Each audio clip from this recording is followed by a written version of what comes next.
Welcome to the Central School of English Stage 10 video series. In this video, we will practice using the first, second, and third conditionals in English. We use the first conditional to speak about situations that are very probable in the future. For example, when we speak about tomorrow, tomorrow morning, tomorrow night, in 2 weeks, next month, and next summer. When we make the first conditional in English, we use the structure if plus a present tense verb plus will or won't plus the infinitive of a main verb. For example, if I am here tomorrow, I'll study grammar. In this sentence, the speaker uses the first conditional because they are communicating they will probably be here tomorrow.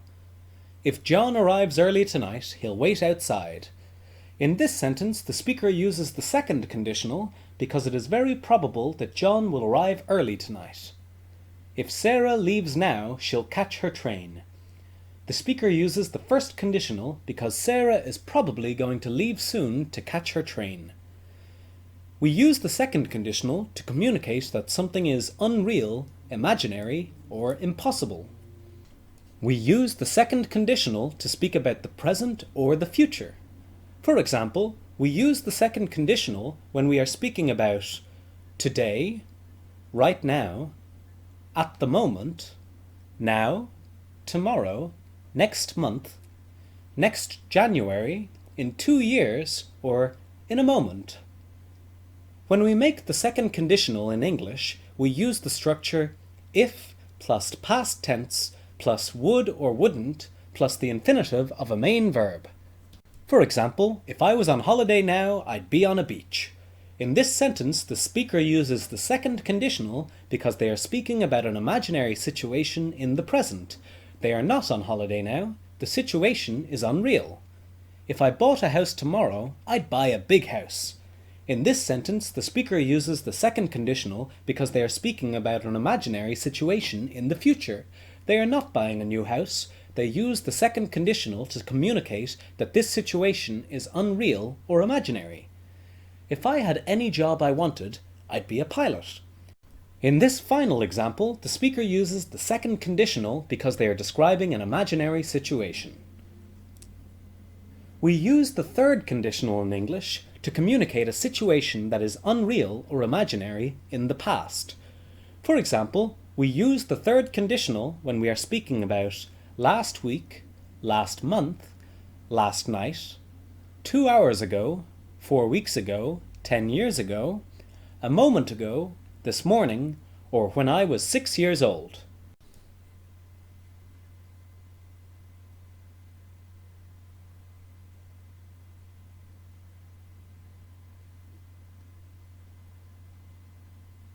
For example, if I had studied, I'd have passed the test. In this third conditional sentence, the speaker is imagining a situation in the past.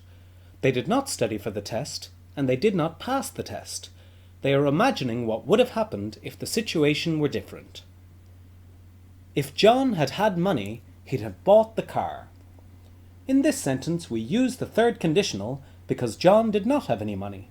Therefore, he did not buy the car. We are imagining if the situation in the past was different. If she had arrived at the cinema earlier, she'd have seen the start of the film. This third conditional sentence communicates what could have happened if she was not late to see the film. In this video, we have revised how to use the first, second, and third conditional in English. We learned that we use the first conditional to speak about situations that are very possible in the future.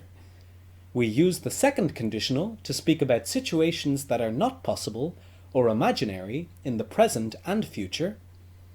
Finally, we learned that we use the third conditional to speak about imaginary situations in the past. This video was brought to you by the Central School of English, an English school in Dublin. For more lessons, go to centralschool.ie.